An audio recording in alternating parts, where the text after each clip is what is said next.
Hey guys, today we're going to be talking about creating linear equations using slightly different bits of information than we've talked about so far. So far we've taken scenarios, made linear equations. We've taken data tables and made linear equations. We've even taken graphs of lines and written linear equations. But in the problem I'm going to present to you today, we have a little bit of different information. This says a line has a slope of 3 and passes through the point 2, 1. What is the equation of the line? So let's identify what exactly the information we're given is. We are given the slope of the line, and we are given a point that the line passes through. Now let's think for a second what information is necessary for us to write the equation of a line. Well, an equation of a line is y equals mx plus b. And the variables that we need to replace there are our slope, and the other variable we need to replace is our b value, or our y-intercept. In these other examples that we've used, the graphs, the data tables, the context situations, we've been given both of these pieces of information. We just identified it in the problem and then we plugged it into the formula. Simple as that. But today we're not given all of that. We are given the slope. We're told that from the problem. But unfortunately, we are not given the y-intercept. Instead, we're given a coordinate, or a point that the line passes through. So we're going to have to be a little creative and come up with something new. That's why this video is all about what we call PointSlope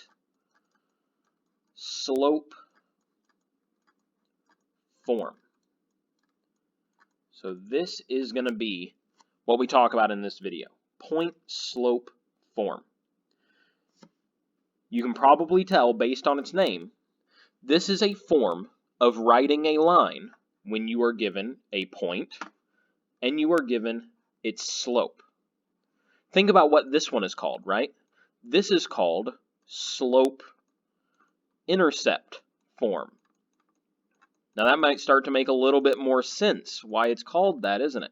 Because in this form, we're given the slope and the y-intercept. So we actually have a different way of writing this linear equation. Now, the fact of the matter is there's going to be two parts to this video about PointSlope Form.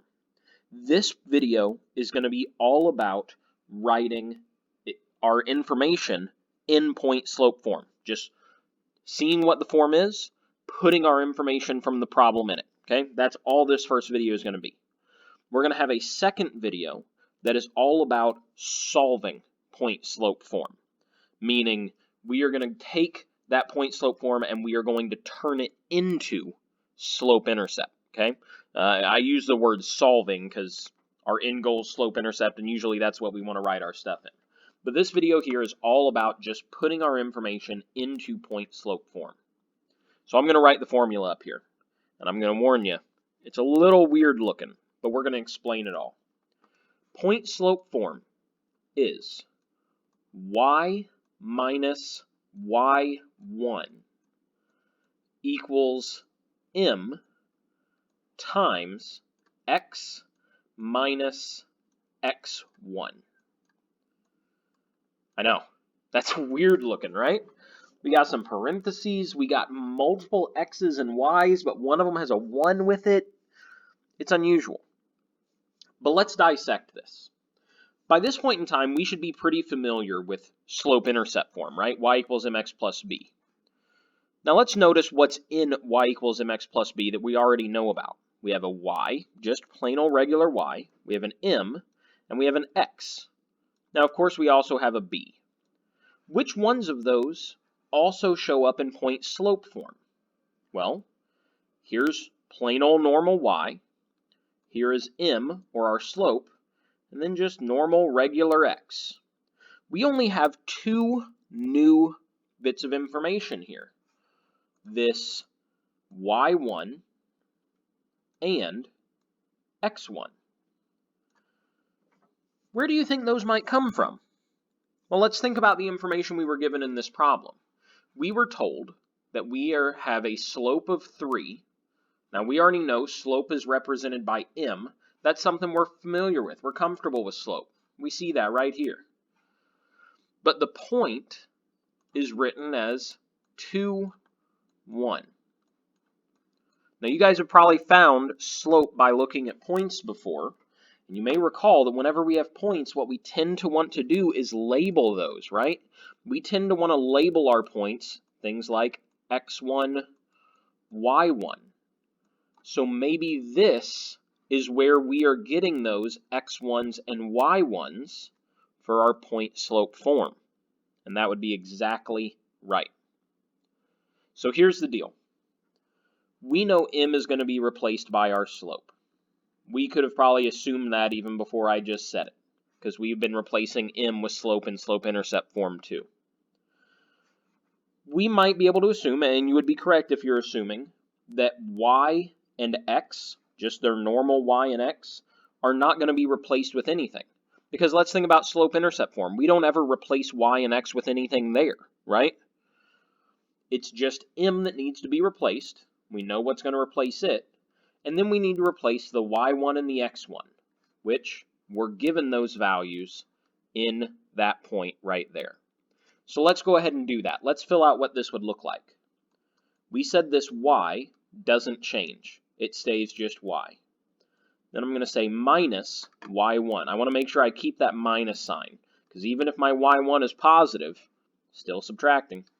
So y minus 1, because that's what I see my y1 is, equals m, my slope, so 3 times x, yet again we said just normal x stays just like it is, minus x1, and we have x1 here labeled as 2. And now I have my equation in point-slope form. Now I know that looks weird. It's an unusual looking equation, and if you said, hey, go graph that, I bet we'd have some trouble doing it, wouldn't we? Like, we're used to graphing things in slope-intercept form. We know how to graph those, but something like this, it doesn't look like a linear equation to us, even though it is. So here's the deal. This is where that second part of this video is going to come into play. We first write things in point-slope form, like I just did, and then we are going to, quote-unquote, solve it, or rearrange it a bit, so that it fits slope-intercept form, something we're more comfortable with using. Now that's not going to happen in this video. I'm going to have us write point-slope equations for these other two problems on the screen first. But we will address this in the second video. Alright, so let's go ahead and take a look at our next problem here. So I'm going to rewrite my point-slope form. I'm going to take all that writing down here real quick. And I'm going to remind us that point-slope form is y minus, and I'm actually going to write these in color-coded stuff here real quick. Y minus y1 equals m times x minus x1. So take a look at this. The way I wrote this, the 3 bits of information in red are the only things that I need to replace with numbers. Everything that's written in black right now stays just like it is. So let's take a look at the information we're given in this problem and identify what is going to be taking the places of stuff in my equation. Well, we're given the slope right here, right? The slope is -5. So our slope, that's represented by m in the problem, right? And then we're given a point that it passes through. It says it passes through -4, 9. So how do we write our point? We write it as x1, y1. So now we see -4 is going to be x1, and 9 is going to be y1. So let's go ahead and start filling this in. Y minus, remember, anything I wrote in black up here isn't going to change at all. So y minus y1, looks like that is 9, equals m, but that's in red. I got to change that with what's in my equation. -5 times x minus x1. And we said x1 is negative 4. So this is our point slope form. That's how we would write it for this problem. There is one slight adjustment we could make in a problem like this. Take a look in our parentheses here. We have x minus negative 4. What happens when we subtract a negative? We're actually adding, right? So we could, and I'm not saying you have to, but we could combine these minus signs to be plus, okay? That is a possible option. I personally like to do it. It just cuts down on the amounts of negatives I got in there, but it is up to you on how you handle that. Let's go ahead and do this last one while we're here too. So we need to identify these three pieces of information, y1, m, and x1. We're given the slope is 2/3. Sounds like that's going to be m to me. We're given the point negative 6, negative 3. So that's going to be x1 and y1.